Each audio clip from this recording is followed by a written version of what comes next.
Welcome to Pirate Money Radio with your host, Kevin Freeman, helping you unpack the economic headlines and providing real money solutions. Hey, where's your treasure? That's sort of the Capital One question, right? What's in your wallet? Except treasure is far beyond money. As pirates on Pirate Money Radio, we're here for treasure, not just money, and there's no greater treasure than the heart of the Father than the souls of people. God loves people. He treasures them. He paid the highest price ever paid for anything when he shed the blood of his Son to redeem people. That's John 3:16, right? For God so loved the world, he gave his only begotten Son, that whoever believes in him should not perish but have everlasting life. Are people worth more than money? Absolutely, you bet it. That's the case. On this program, we're going to explore God's treasure. We're his pirates. We're stealing treasure from the world to place in the kingdom of heaven. We serve the King of Kings. And to that end, I need to tell you a story. Or rather, I'd like two gentlemen that I know, one I've known a long time, one I met just recently, to share that story. And with that, let me welcome Jeremy Dice to Pirate Money Radio. Well, thanks for having me. Well, we're so glad to have you. You're part of First Liberty, and for full disclosure, I've been on the advisory board for a quarter century. I met Kelly Shackelford back in the year 1999 or 2000. He asked me to join the advisory board, so I'm a big supporter of what you're doing. But Jeremy, first explain, what is First Liberty? How'd you get there? Yeah, First Liberty Institute is a nationwide legal organization that all we do is defend religious liberty for all Americans. Now, we do that in a couple different places. We want to make sure that religious liberty is robustly protected within our nation's schools, so we make sure students and teachers have their religious liberty. People like Coach Kennedy, who wanted to take a knee in silent prayer after the football game, was fired for that. We took that all the way to the Supreme Court, and we won. We want to make sure religious liberty is protected in our armed forces. You give up a lot of things when you go into the military, but religious liberty should never be one of them. And so recently we defended even the Navy SEALs when there was a vaccine mandate that was putting them on the sidelines and kicking them out of the military for refusing to comply with that standard. And we were successful in that case as well. We want to protect our religious liberty in our marketplace. When you open a business, when you are an employee, you have the right to religious liberty in those offerings as well. That took us with a case with Groff versus DeJoy at the Supreme Court of the United States, where it requires now everyone from the boardroom to the mailroom to accommodate religion in the workplace. Huge overturning precedent from 1979 in that case, opening up religious liberty within our marketplace. And then we also want to make sure we protect our religious liberty within our houses of worship. You know, there are a lot of those houses of worship. We're going to talk more about those kind of cases today, where people form these relationships to exercise their religion in a corporate setting like a church or a mosque or a synagogue. We want to make sure that our religious liberty is extended even to those doors as well. And then finally, we want to protect our religious liberty throughout the public square. And this often takes the form of things like monuments. So back in 2019 or 2019, we got a decision from the Supreme Court protecting a veterans memorial outside of Washington, D.C., and with it, all public displays of religion, whether those are Ten Commandments monuments, crosses, Stars of David, whatever they may be, where we commemorate and use our religion in the public square, we want to make sure it is robustly protected. So in short, again, we just defend religious liberty for all Americans, and folks can learn more at firstliberty.org. Yeah, no, that's the key. It's our first liberty. It's right there in the First Amendment. And I want to ask about that, because you mentioned churches and houses of worship. And the reason that's so important is if you listen in the public square to those who oppose religious liberty, they will often say, well, you just need to keep that in the church or in your house of worship. You don't need to spread that outside. But here's a case today, a storefront church, as I understand. I've never visited it, but I met your client earlier this year, and somebody told them, you have to abide by our hours and our permissions and our control. And I don't think that's what the founders intended when they wrote that First Amendment. No, not at all. In fact, I think the founders would be shocked at some of the things we see on a daily basis at First Liberty Institute of how the government is often being used to shut down or curtail what they intended to be a free society, and especially when it comes to religious institutions. You know, outside of the case we're going to talk about today, let's just look at a few, right? We have a synagogue up in New York, right outside of New York City on one of the barrier islands out there that is trying to move into a village, and the town wanted to seize their property through eminent domain. And we stood in the way of that and are still litigating that case, but ultimately we're going to be successful because the state can't just simply take your property and convert it for their own use when you're trying to use it for religious purposes. That was all a pretext, as the evidence showed to us, what we thought it was going to be. We represent a church down on the border in San Luis, Arizona, where the city there is upset that the church is doing what churches have done for millennia, meaning they're giving away food, and they're saying, hey, if you want to donate to defray some of these expenses, you're welcome to put your money in the basket over there, but just take the food. We want you to be well fed. And the city has actually now made the argument that that's a commercial enterprise that has to be regulated. And if they bring, as they do, semi-trucks to deliver that food to the church, well, they're going to be punished and prosecuted for doing so, even though just down the street at the local elementary and high schools, they receive weekly deliveries by semi-truck for their Head Start program. So there's simply not even being fair in those circumstances. And I could continue on and on like this, where the government is using what seems to be sort of inane ordinances to suppress the religious liberty of churches, or make it really, really, really difficult where it doesn't need to be for our houses of worship to operate. Well, with that, I'd like you to introduce your client. I met Pastor Chris, like I said, at a conference, but you have been working with him. Please introduce. Yeah, Chris Avell humbles me every single day. In Dad's Place, the ministry that they're doing up there, look, it's a church that you would not probably recognize as a church. It doesn't have the traditional white siding. It doesn't have that steeple and bell tower. But it is the contextual ministry that Chris has been called by God to perform in Bryan, Ohio. Now, where is Bryan, Ohio? Bryan, Ohio is in the northwest corner of Ohio. If you go to Toledo and go straight west for about an hour, you're going to get to Bryan, Ohio eventually. Its claim to fame is that it is where the Dum Dum lollipops are made, and probably every peppermint stick or candy cane you've ever had has been developed there. And the Etch-a-Sketch was developed first in Bryan, Ohio. But importantly, Pastor Chris has been there for a number of years now, caring for those who have been sort of pushed to the edge of society, those who need a place to go, even in the middle of the night. And so Pastor Chris has had his church open 24 hours a day for the last year and a half or so, trying to make sure that people are not freezing at night on the streets, sweltering to death in the summertime with no other place to go, or if they just need a place to leave for the night and hang out, to play cards or have a conversation and listen to Johnny Cash read the Bible in the middle of the night. That's what Pastor Chris is doing, among many great things. I need to listen to Johnny Cash read the Bible in the middle of that. Sounds so cool. Pastor Chris, welcome to Pirate Money Radio. Thank you, Kevin. It was actually I was at a Muslim friend I was witnessing to, and he started listening to Johnny Cash read the Bible. So that's where I got that from. Wow. But thanks for having me. I really appreciate being on your show. Well, Dad's Place is so cool. When I saw some of the video and the pictures and the things that you're doing, it is serving the heart of God. God loves people. As we opened with this, God's treasure is people, right?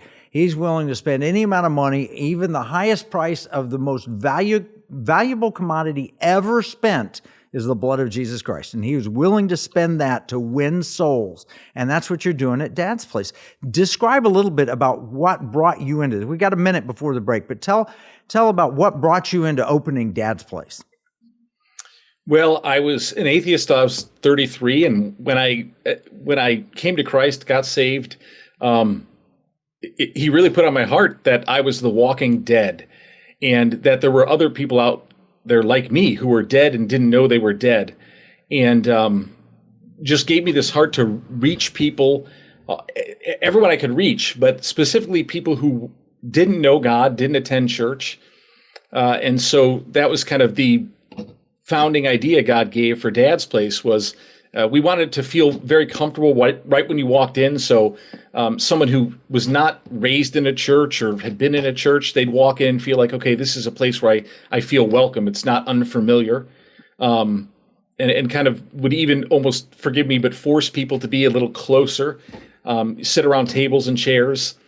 And so that was the idea. And it was from the beginning, he gave this vision for a 24/7 church, but that took several years. I think it was 5 years in that we finally said, this is the time. So back in 2023, when we opened our doors 24/7. Wow. Well, Dad's Place, it's a remarkable story. We're going to talk about this for the rest of the hour. You don't want to miss it. We've got Jeremy Dice. We've got Pastor Chris Avell. And we're talking about ministering the heart of God and capturing the treasure of God. We'll be right back after this break. Here's a $10 bill. It's got the picture of Alexander Hamilton on the front of it. You know, it's kind of sad. When I was 10 years old, everything that I could buy for $1 now costs about $10. That's the cost of inflation. It's just paper. It's not backed by anything. You can't exchange it for gold and silver. You used to, but you can't do that anymore. And that's unfortunate. You know, pirates wouldn't accept this. Pirates, they wanted gold and silver. Patriots, the founders of this nation, also wanted gold and silver coin. In fact, they put a provision in the Constitution, 17 words, that said states could only make gold and silver coins tender within the states. That's why I wrote this new book, Pirate Money, Discovering the Founders' Hidden Plan for Economic Justice and Defeating the Great Reset. It will explain exactly the history of money and exactly why gold and silver coins can be made modern with new technology and a useful monetary system. PirateMoneyBook.com.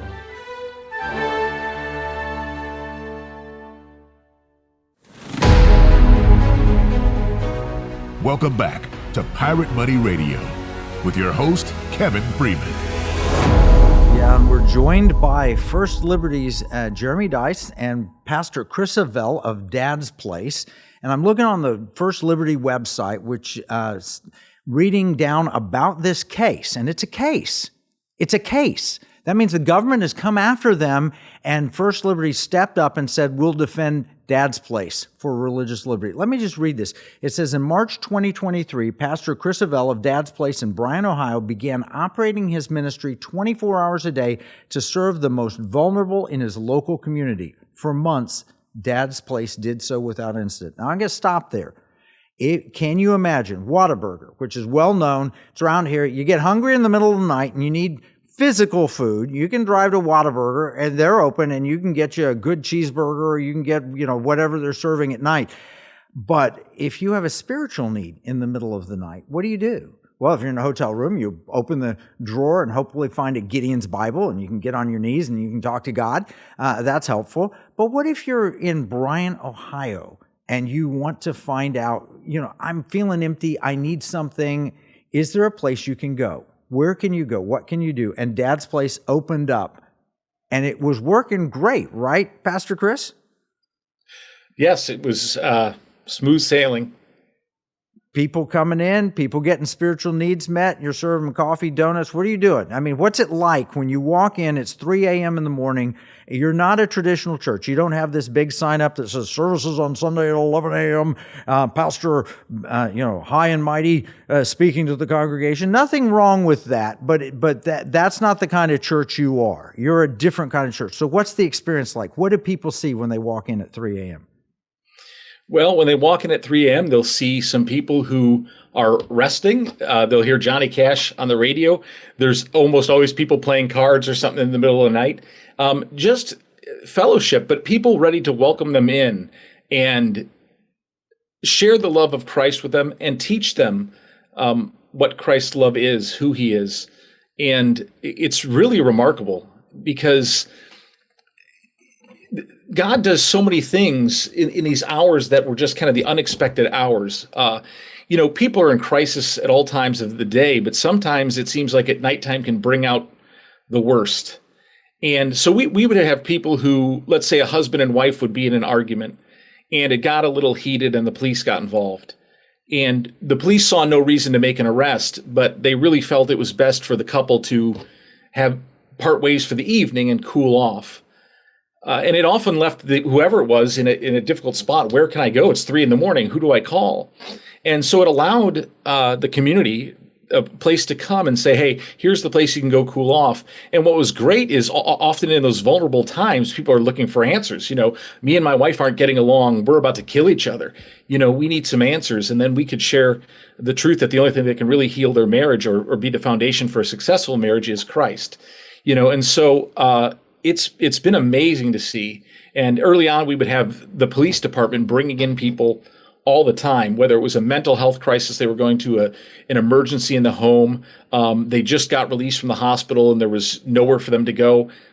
Really a beautiful thing. So you had a good relationship with the police, and when they showed up, you were thinking this is a ministry opportunity. But one night they showed up and said, we're going to shut you down. How did that happen?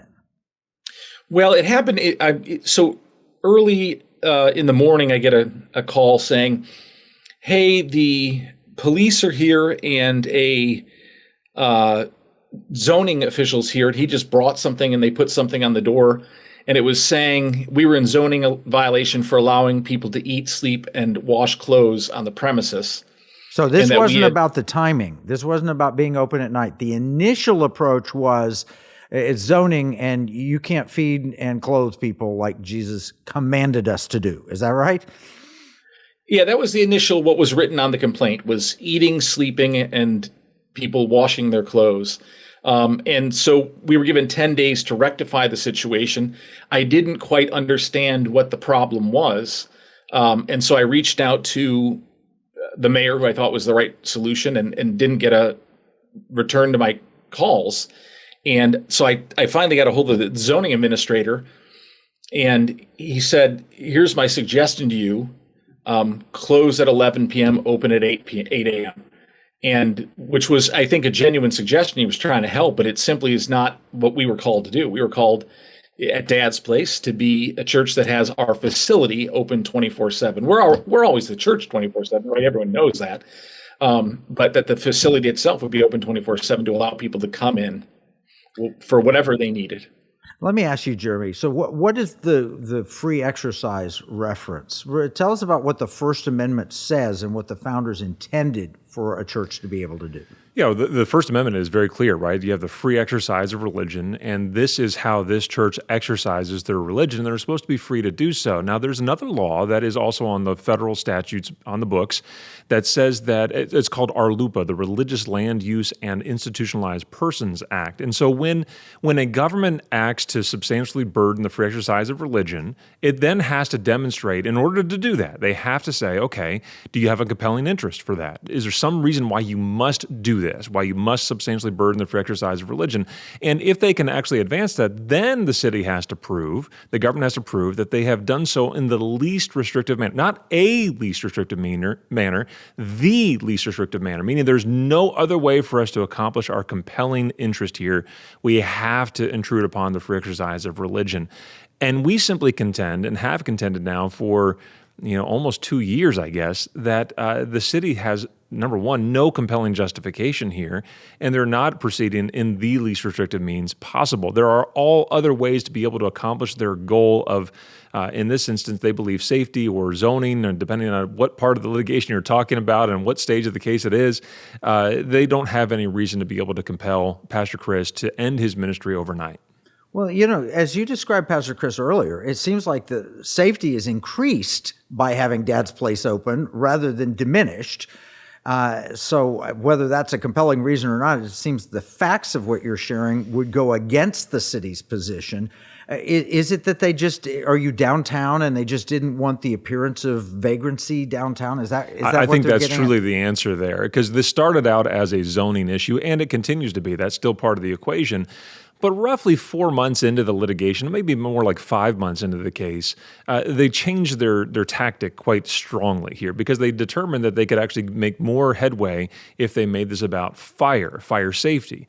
And the natural impulse of most people is, well, the government can really help you out when it comes to fire safety and fire bad, so we're going to make sure that they have the freedom to do so.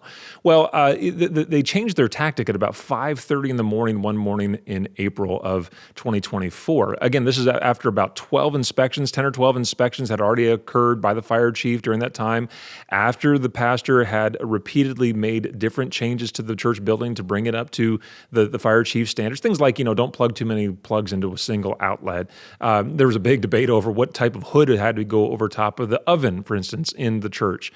And the church had been making progress on that and had been so successfully. In fact, the fire chief cleared them of all the problems, and then he announced that, actually, what you need here is a sprinkler system. You need a fire suppression system. And he gave them 7 days to install a fire suppression system to make sure that that would be okay for the people to be there 24 hours a day. The taco shop that is right next to the pastor's church here, they had a fire code violation, and the fire chief gave them like 30 days to make a correction. And that's where they boil grease over there. And they got 30 days. The church was given 7 days. And to install that would cost roughly 4 years worth of rent for the church in order to be actually installed. And that's the bottom line price for that thing. We're not entirely sure that would be the case. And then we looked more closely and discovered that they had said that their concern was people sleeping overnight inside the church building. They needed a fire suppression system for that. So you would think wherever people spend the night and sleep overnight in their town, that everybody would be required to have a fire suppression system. Remember, fire bad. We need to have ways to protect people. That's the compelling interest by the government here. So we looked at the town's meager motels, and there are only a couple of them, and a couple of apartment complexes, and even a senior living facility. And you know what we found? We didn't find a single sprinkler system. The 3 motels in town do not have a fire suppression system installed inside their rooms. If you go to the apartment complexes, there are no fire sprinklers there. If you go to a senior living facility where you would argue that they probably need it more than everybody, given how difficult it is for them to ambulate around their apartment, no fire suppression system is required by the city. They are all grandfathered. And only the church was being required to install this. And so the unfairness, the inequity became really very clear. And we had to continue this case, and we still continue this case, not in one court, but 3 separate courts, because we brought an offensive action in federal court, but now we are also defending a civil claim by the fire chief, as well as a criminal charge by the fire chief for Pastor Chris in Dad's Place Church. It's been a monumental piece of litigation. Well, Pastor Chris, you probably shouldn't have been playing Ring of Fire by Johnny Cash that night. But no, this is really kind of a crazy story that you're telling me here. Who would have ever thought? I know we're going to get into exactly the ordeal that you've gone through, Pastor Chris, but what were you thinking when they first showed up? You think, this is administrative, we'll get this fixed, but you've at some point had to figure out that they really just don't want you offering ministry. That's how do you feel? Well, when they first showed up, the fire chief, because this was after the zoning, as Jeremy stated, when the fire chief first showed up, I thought, this is great. Here's a friend who's coming to help make us a safer place. What church doesn't want that? We want to be as safe as we can be while free to exercise what we're called to do by God. And so I thought, this is good. And he came through and he said, listen, we're going to do a full inspection. We're going to check every outlet. And okay. And he came through and very great. First thing, he walks through the door and there's a little old propane tank we have a grill outside. And so it was empty, and another pastor friend was worried it would be stolen, so he brought it. He said, hey, put that outside. So we brought that outside, and he said, hey, with extension cords, you don't want to be doing that. I'm thinking, this is great. This is really helpful, and this is how we're hoping to work together. And then as it persisted on, the violations, we'd fix one, it seemed like another one would come, and it just seemed hard to really, and some of them seemed confusing, like it was unclear exactly what we needed to do. Like it would say, do this or do this, like lock the door or get rid of this. So we'd lock the door, and then they'd say, we still haven't gotten rid of this. And so, well, it says do either or, and so it was just confusing. So we worked through that process. It's quite stressful because they keep showing up, but we get it all done, and we think, well, this is great. We've kind of satisfied that problem. And then, as Jeremy said, 5:30 in the morning, an inspection occurs, and it's, hey, I got some bad news. I'm going to have to violate you. You need a sprinkler system. You got 7 days. And then the very next day, I was criminally charged. This is unreal. This is the kind of story that you don't want to hear in America. You think this is what China does. You think this is what, anti-freedom is about. All right, we'll be back with Pastor Chris and Jeremy Dice talking more about A Dad's Place right after this break.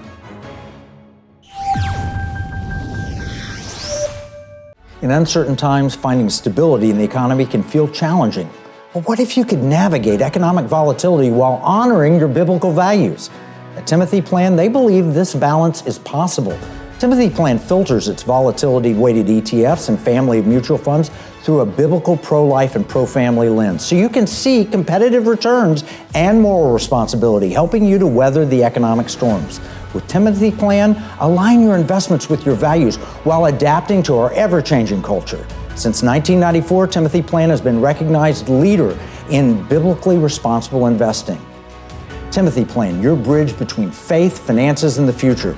Visit timothyplan.com or call 1-800-TIM-PLAN or 1-800-846-7526.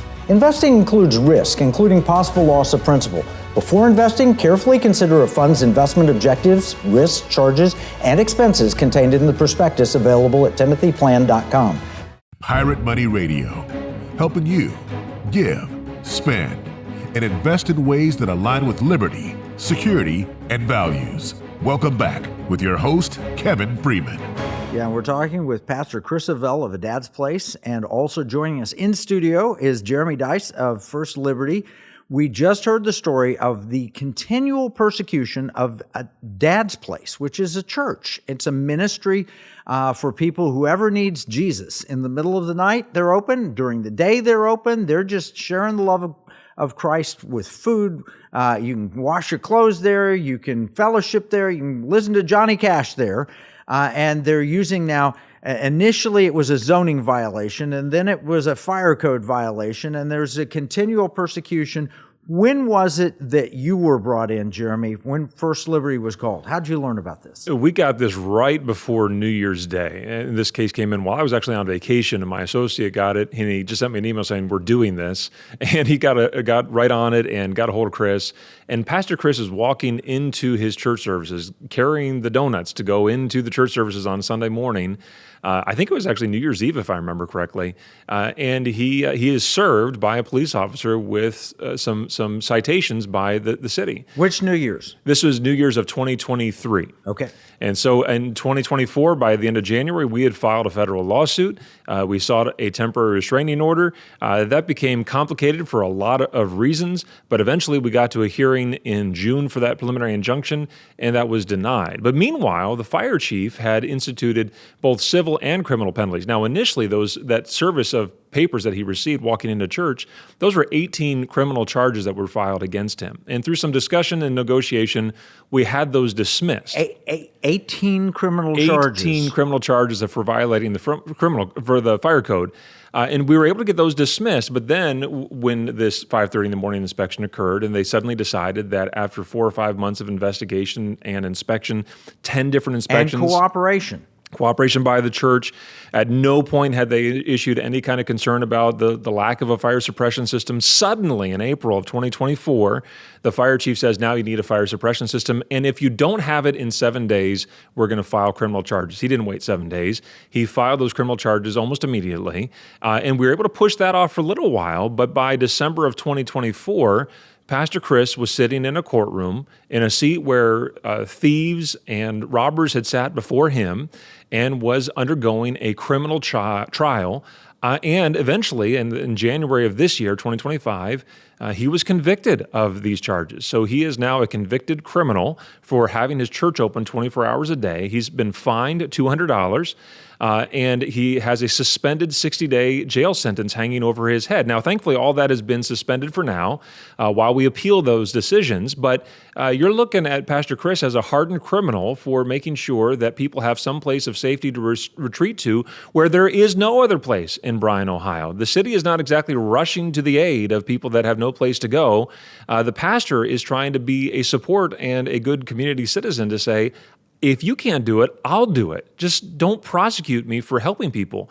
And that's really all that this case is about, just making sure that the pastor has the freedom to do what churches have done for millennia, care for people, whether it is noon, midnight, 3 in the afternoon, or 4 in the morning, have a place for people to go and be safe. That's what Dad's Place is all about. Yeah, well, the compassion that you're talking about, Pastor Chris, is phenomenal. What you're doing is phenomenal. But I suspect even if you'd installed every fire suppression system they wanted, they would have found something else. But you didn't do that because it would have been 4 years of rent or something like that. It's very expensive. But it's also very expensive to defend yourself against 18 criminal charges or to show up in all of these court cases and file these responses and everything else. How in the world is Dad's Place able to afford doing all of that? I know these First Liberty guys, they're the best of the best. They win Supreme Court cases, and here they're in Bryan, Ohio. How expensive was that, and how do you deal with that? Well, first off, the 18 original charges were zoning charges. What it was is for every day we continued to operate, there was another zoning violation charge. So it was 18 days, so 18 charges. But as far as the question, Kevin, First Liberty is just really an army of God's angels in the courtroom. It's been remarkable. So they came in and I didn't, my head is spinning when this all happens. I don't know.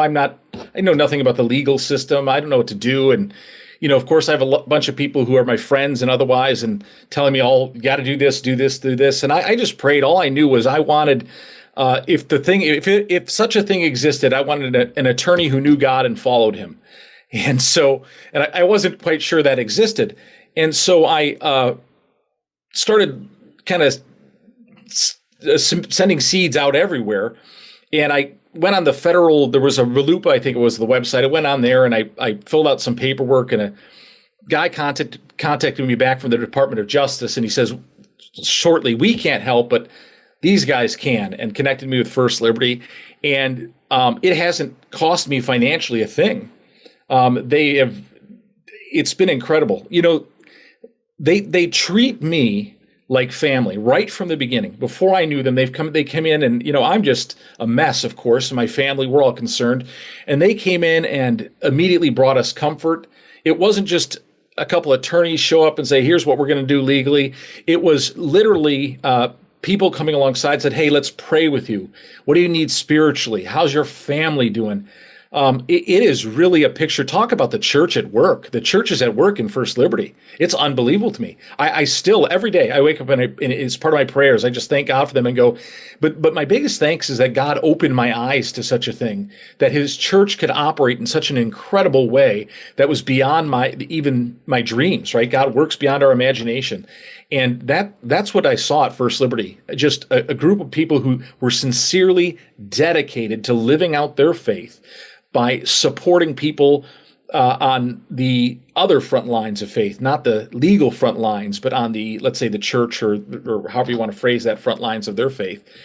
Just remarkable. So while the fire suppression system represented a huge burden, First Liberty has been nothing but a blessing. I mean, I can't believe this. I can't imagine the cost they've incurred loving us and being there alongside of us. They're beyond generous. I mean, it's honestly, it's world changing for my view. Well, they are operating as the body of Christ. The body of Christ, if hand cannot say to the foot, I have no need of you. And I know Kelly Shackelford and my friends, Hiram Sasser and Jeremy and others at First Liberty, they're not there at 3 a.m. to meet somebody walking in Bryan, Ohio. They're not able to do it. But they are there in Washington, D.C., or maybe in Ohio talking to the Attorney General, or they're able to do that work, and their part of the ministry is beautiful, and I love it. I'm so glad to support it. A lot of this times things come down to money. With the body of Christ, treasure is not money. Treasure is really loving God and serving people. That's the treasure of the heart of God. Sometimes it does come down to economics, like money, and there are only 3 things you can do with your money. You can give it, you can spend it, or you can invest it. At Pirate Money Radio, we work to explain solutions that support all 3 areas in a way that promotes liberty, security, and values. Patriot Mobile, it's a mobile phone company. They support the Pirate Money Radio program. Patriot Mobile uses U.S. carriers including AT&T, Verizon, and T-Mobile. They operate on both Apple and Android phones. More information about our other show, The Economic War Room, and Patriot Mobile is available at piratemoneyradio.com/AFR. That's piratemoneyradio.com/AFR. But I know we need to talk to Patriot Mobile to see if they'll support Dad's Place. I believe they support First Liberty. We need to have the entire body of Christ, everyone doing the part God's given us, so that we have the ministry of Christ going on. I love what First Liberty is doing. How can people learn more if they want to support? Yeah, I'd encourage folks to go to firstliberty.org, FIRST liberty.org, and you can learn all about our cases, all about the work that we're doing around the country. I have cases right now in at least 10 different states, everything from New Hampshire to Hawaii to Fort Lauderdale, and of course up into Ohio and elsewhere. We just filed a lawsuit this morning in the state of Washington. So we've got cases everywhere in this country to make sure that religious liberty is well protected at firstliberty.org. Firstliberty.org to learn more. All right, and Dad's Place. Where do we learn more about Dad's Place? We've still got some more of the story we've got to tell, but let's make sure that any listener right now knows how they could support Dad's Place. Sure. Well, we have a Facebook page. If you search for Dad's Place, Bryan, Ohio, you'll find us. We're not super big on marketing ourselves, but, Dad's Place Church at gmail.com is our email address. So Dad's Place Church at gmail.com. You can message us, and I'd be happy to talk to you about whatever support you need, prayer support or whatever support you want to give. That's how they can reach us. You're able to find us. It's Bryan, Ohio. So if you search for a church in Bryan, Ohio, we're likely to come up. And that's probably the best way. Well, thank you, Pastor Chris. All right. So I want to get into, we've got one more segment after this, and I want to get into how the Ohio Attorney General, is it Dave Yost, came down and checked this out. Does this break Ohio law? This is a big thing happening right now. Communities don't actually have the constitutional authority that the state does. There's a distinction there. So describe, the Constitution was formed by the states. The federal government was formed by the states. States have supposedly the highest authority. That's how the founders laid it out. But how does the community respond? Do they fall under the authority of the state, or they supersede the authority? Well, they certainly, in this case, have to follow the Attorney General, who actually is the one in charge of enforcing the fire code, ironically enough. The fire chief and him are a bit at odds, as we'll talk about here in a minute. But actually, one thing we should add to that equation is that the state of Ohio is sort of unique as well. It is a state, and it has its own, united part of that state equation that we have here. We're all part of this federal system. But don't forget that the Ohio grew out of something called the Northwest Ordinance. And if you study the Northwest Ordinance, you'll find it is replete with not just calls for freedom, but specifically it calls out religious freedom and is very vocal about how Judeo-Christian thought is supposed to influence its structure of government. Well, that has actually been, it is now part and parcel of the state of Ohio's Constitution. So where the First Amendment to the United States Constitution is very robust, very helpful in this case, the Religious Freedom Amendment in the Ohio Constitution is actually stronger than even the First Amendment. And so that interplay between the federal protections for religious liberty as well as the state's stronger protection for religious liberty is going to come to be very, very important as this case goes on, because now not only are we in federal court, which we're having to litigate there, but we're also on appeal in the state court system.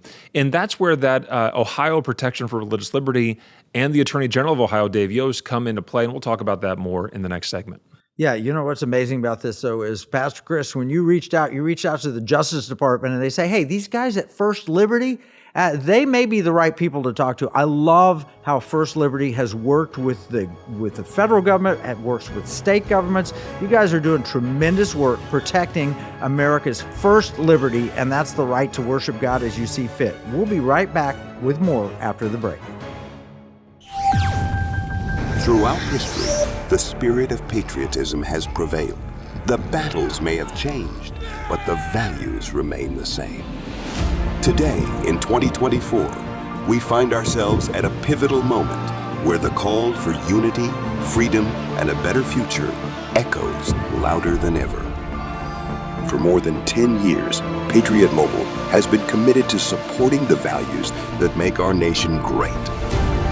With affordable plans and reliable nationwide coverage, Patriot Mobile is not just a wireless service.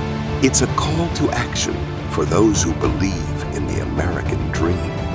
Because this year is not just any year, it's the most important year since our nation's founding. Choose a wireless carrier that shares your values. Choose Patriot Mobile.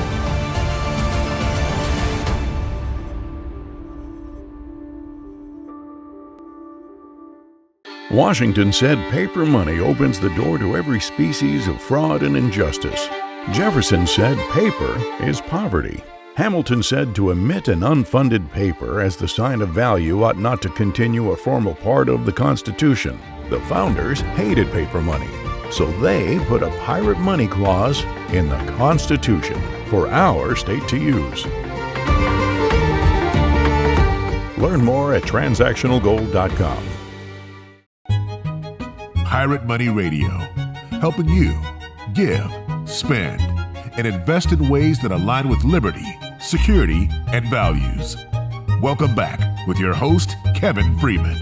And our guest from First Liberty Institute, Jeremy Dice, and our guest from Bryan, Ohio, Pastor Chris Avell of Dad's Place. And we were just talking about there's an attorney general in Ohio named Dave Yost, and apparently he got in the middle of this. Pastor Chris, what did it feel like when you saw an attorney general was coming to visit you and check you out? Well, at first, to be honest, a little apprehensive because we didn't know, what's he coming to see? What's he, and our kind of interactions with the government at that time had been a little uncomfortable. And so, but when he showed up, listen, I immediately was brought to ease because he came in looking to meet the people. And I tell you, this is no joke. Kevin, I'd been praying for that someone from the city, just for a simple word, would come and actually sit down and get to meet and know the people and understand what's going on here. And you can't walk into the place and actually sit down and have a conversation and be a Christian and not go, this is church in action. This is the gospel being lived out. And once we get to that point, where else do we go? And so Attorney General Yost came in and he sat and talked with our family. He listened. He took a look around the facilities, and he sat with almost every person in the building, no matter what they looked like, their background was. He heard their stories, and he came back and said to me, he marveled. I really believe this, at the amazing people that were in the building, people that, as Jeremy put earlier, society had pushed to the edges. It was incredible. It was really incredible. You think of the difference here. One government official comes in to check the sprinklers or to check the outlets. Another comes in to meet the people. And, you hear the phrase, you can't fight City Hall. I mean, that's a common colloquial phrase here in America. And yet you're doing that, Pastor Chris, and you're doing it with the help of First Liberty. But Jeremy, did you know the Attorney General before this? Yeah, I had met him before that, and we had some conversations about this case, and he ultimately contacted us and said, I want to go meet this place. And so he drove. Look, going to Northwest Ohio to Bryan, Ohio, you're not on the way to something. You're going there on purpose.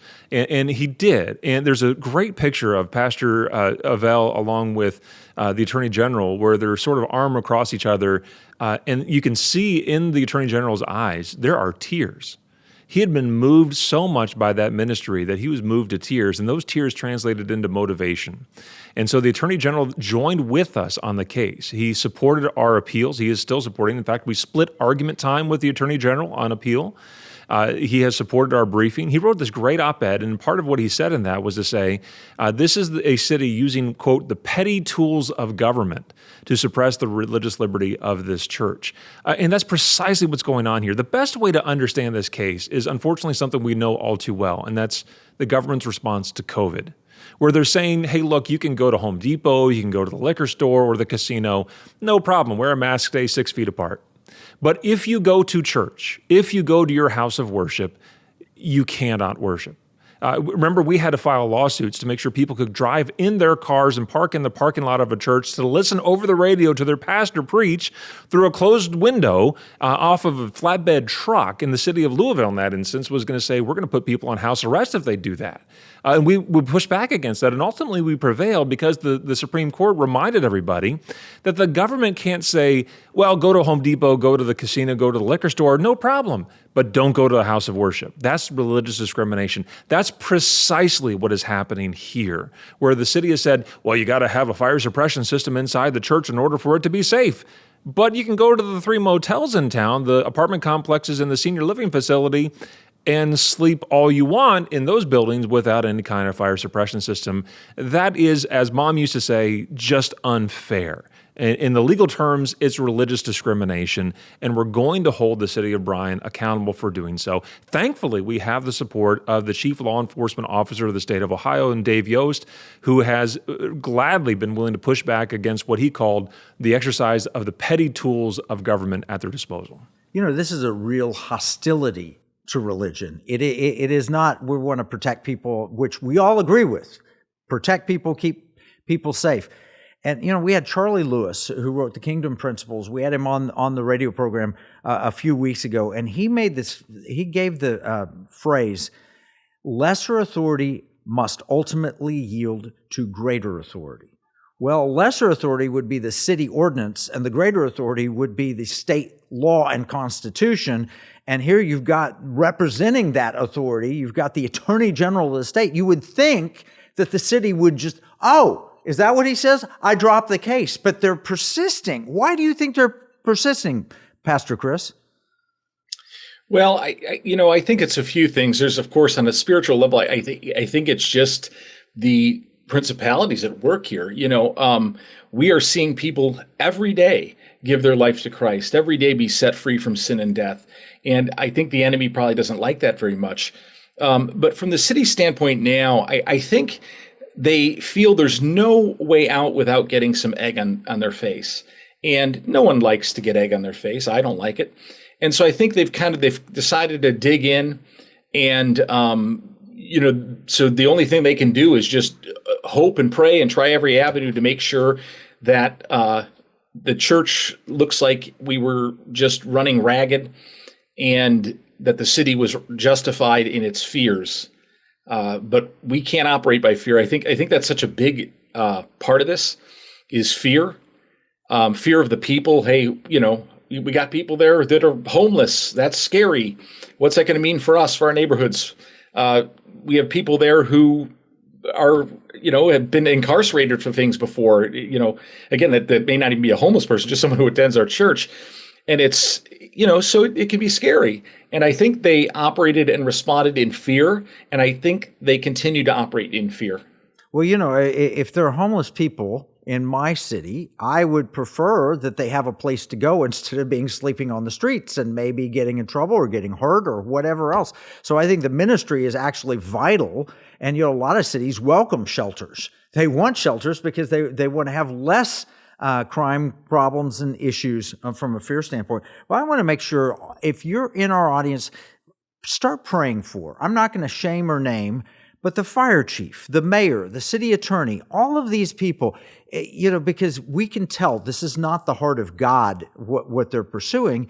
And if it's out of fear, or if it's to prevent the gospel being shared or people getting saved, that's serving a wrong kingdom. And they need to be set free from that. They're God's treasure too.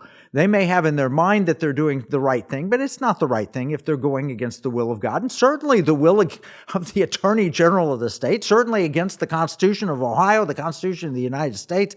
So we need to be praying for them. This is an important ministry, Dad's Place, that is bringing people, it's finding God's treasure and bringing people to the kingdom. And that pleases the heart of God. Jeremy, do you have any comments? We just got a couple minutes left. Yeah, look, I think that higher power, you mentioned that Dave Yost might be the highest power in the state of Ohio, and it might be, the Constitution would be, but there's actually an even higher power than all of that, and that is the Savior that Chris serves. And so for Chris, he has a duty to something beyond the state, beyond the city, beyond the mayor, beyond the fire chief.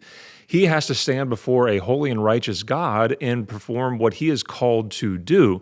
If you go back and read James Madison's Memorial and Remonstrance on Religion, this is an old document around the time of the Constitution.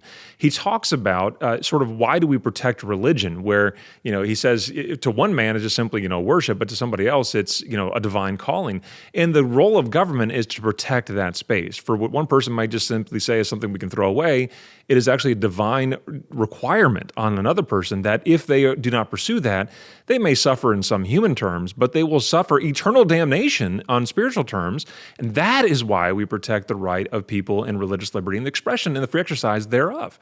And so that's what I think is happening here, where Pastor Chris has this calling to work in the way that he has been called. It's different than the way that the mayor's church operates. It's different than the way that the church, in fact, I saw him ask questions in depositions of the fire chief and the assistant fire chief, and they were both sort of like, well, I've never seen the church ever do something like this before. Well, that actually might be a bit of an indictment on churches writ large in the country, where we're not actually caring for people in the way that Dad's Place is. But it is at least emblematic of the fact that, yeah, this is different. But that's okay. We support that difference, and we protect the right of people like Pastor Chris and the good folks at Dad's Place Church to be able to operate that. That's why we have a First Amendment. That's why we put restrictions upon the power of government, the power of a mayor. That's why we try to restrain the petty tools of government from being utilized against people like Pastor Chris and Dad's Place Church. You talked about hostility to religion a little bit ago, and that may actually be the case. I don't know the hearts of the mayor and the fire chief and their attorneys. I really don't, and I don't want to ascribe bad motives, although I might even be tempted to at times. But it doesn't really matter what their intentionality is behind this. Hostility can can come in the form of just the imposition of onerous regulations for no good reason, or certainly for the imposition of regulations in an unfair way. So saying that the church has to have a fire suppression system, but not a motel, for instance, they don't have to do that. That's just open discrimination that the Supreme Court one time called odious to our Constitution. And a violation of law. It's absolutely a violation of law. We think so, and we think that the courts will ultimately agree with us as well. So the city has taken a rather substantial gamble at saying how much power do we actually have and how much can we exercise here. I think at the end of the day, that power is going to be restrained. Pastor Chris, 30 seconds. Share any message you want to share. Sure. I think I'll echo the message of the fire chief, who him and I agree on something, but maybe in a different plane. His message is he's concerned about people sleeping in the church. His concern is something like this: the church needs to wake up. People are in fire danger. And I think that's quite the true message. The church needs to stay awake. People are in fire danger.